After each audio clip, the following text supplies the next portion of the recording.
ಅವನು M L A ಆಗೋದಕ್ಕೆ ನನ್ನ ಮನೆ ಗೇಟಿಗೆ ಬಂದು ದುಡ್ಡು ತೊಗೊಂಡು ಬಂದು ಎಮ್ ಎಲ್ ಎ ಆಗಿರೋನು ಅವನು. ಹಾಗಾಗಿ ಮತ್ತೆ ನನ್ನ ಮನೆ ಬಾಗಿಲಿಗೆ ಬಂದು ನನಗೆ ಸಪೋರ್ಟ್ ಮಾಡಿದ. ಇದರಲ್ಲಿ ಏನು ವಿಶೇಷತೆ ಏನಿದೆ?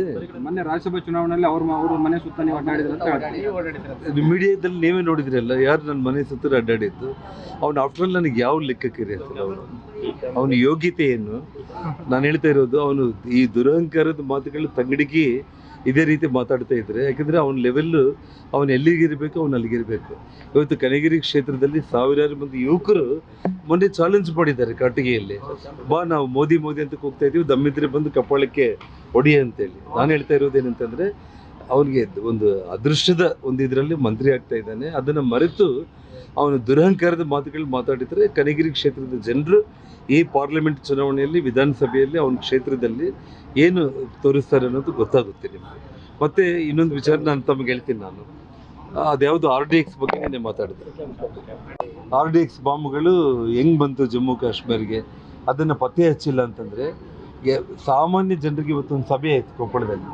ನಾನು ಕೇಳಿದೆ, ಜಮ್ಮು ಕಾಶ್ಮೀರಲ್ಲಿ RDX ಬಾಂಬು ಎಲ್ಲಿಂದ ಬರುತ್ತೆ ಅಂತ ನಾನು ಕೇಳಿದರೆ, ಹುಡುಗರೆಲ್ಲ ಪಾಕಿಸ್ತಾನದಿಂದ ಬಂದಿರುತ್ತೆ ಅಂತ ಹೇಳಿದರು. ಸೊ ಸನ್ಮಾನ್ಯ ಮೋದಿಜಿ ಅವರು ಇವತ್ತು ಯಾವ ಪಾಕಿಸ್ತಾನದಿಂದ RDX ಬಾಂಬುಗಳು ಉಗ್ರವಾದಿಗಳು ಬಂದಿದ್ದಾರೋ ಅವರೆಲ್ಲರ ಮೇಲೆ ಪುಲ್ವಾಮಾ ಆಗಿರ್ಬೋದು, ಸರ್ಜಿಕಲ್ ಸ್ಟ್ರೈಕ್ಗಳಾಗಿರ್ಬೋದು, ಅವರು ನೆಲದಲ್ಲಿ ನುಗ್ಗಿ ಅವರನ್ನು ಕಂಪ್ಲೀಟ್ ನೆಲಸಮ ಮಾಡಿ ಉಗ್ರವಾದಿಗಳನ್ನು ಮಟ್ಟ ಹಾಕಿದ್ದು ಆ RDX ಬಾಂಬು ಪಾಕಿಸ್ತಾನದಿಂದ ಬಂದಿದೆ ಅಂತೇಳಿ ಪಾಕಿಸ್ತಾನಿಗೆ ಬುದ್ಧಿ ಕಲಿಸಿರುವಂಥದ್ದು ನರೇಂದ್ರ ಮೋದಿಜಿ ಅವರು. ಅಷ್ಟು ಜ್ಞಾನ ಇಲ್ಲ ನಿನಗೊಬ್ಬ ಜಿಲ್ಲಾ ಮಂತ್ರಿಯಾಗಿ RDX ಬಾಂಬ್ ಹೆಂಗೆ ಬಂತು, ಅದನ್ನು ಯಾಕೆ ಪತ್ತೆ ಹಚ್ಚಿಲ್ಲ ಅಂತೇಳಿ ಹೇಳ್ತಾನೆ ಅಂತಂದರೆ ನಿಜವಾಗ್ಲೂ ತಲೆ ಕೆಟ್ಟಿದೆ ಅಂತ ನಿಮ್ಗೆ ಅನಿಸಲ್ಲ ನಿಮಗೆ? ಒಂದು ಮಾತು ಹೇಳ, ತಂಗಡಿಗೆ ತನ್ನ ಯೋಗ್ಯತೆಯನ್ನು ಮೀರಿ ಜನಾರ್ದನ್ ರೆಡ್ಡಿ ಅವ್ರ ಬಗ್ಗೆ ಮೋದಿ ಏನು ಮೇಲಿಂದ ಕೆಳಗಿಳಿದಿದ್ದಾರೆ ಅಂತ ಮಾತಾಡುವಂಥದ್ದು. ಅಂದರೆ ನೀನು ಎಲ್ಲಿಂದ ಬಂದಿದ್ದೀಯ ಅಂತ ನೀನು ಯೋಚನೆ ಮಾಡು.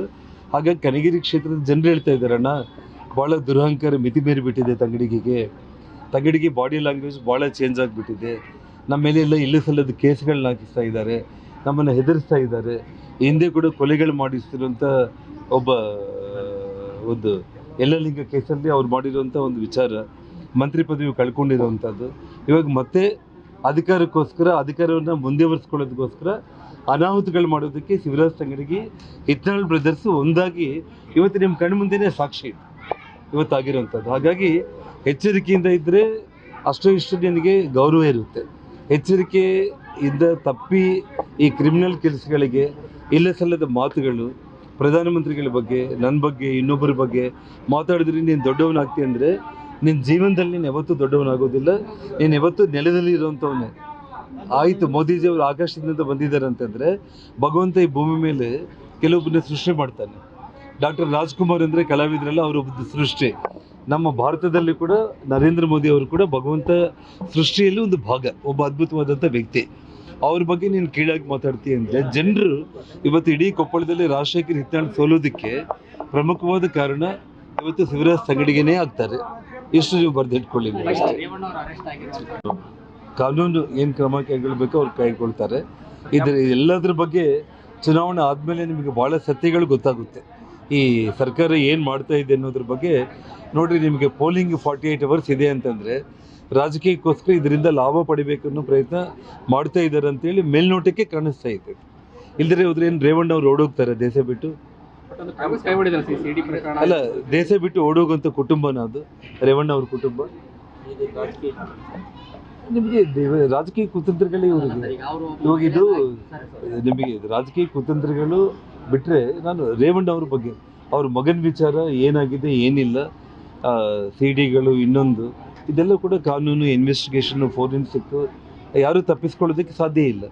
ಆದರೆ ರೇವಣ್ಣ ಅವರು ಅವ್ರ ಏಜ್ಗೆ, ಅವ್ರ ಗೌರವಕ್ಕೆ ಒಂದು ದೇವೇಗೌಡರ ಕುಟುಂಬ ಏನು ದೇಶ ಬಿಟ್ಟು ಓಡೋಗ್ತಾರೇನ್ರಿ?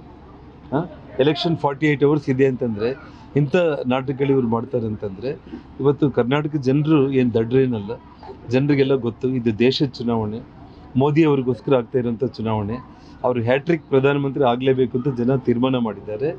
ಇವರು ಇಂಥ ಈ ನಾಟಕಗಳು ಎಷ್ಟು ಮಾಡಿದರೂ ಕೂಡ ಕಾಂಗ್ರೆಸ್ಸು ಭೂಸ್ಥಾಪಿತ ಆಗೋದು ನಿಶ್ಚಿತ.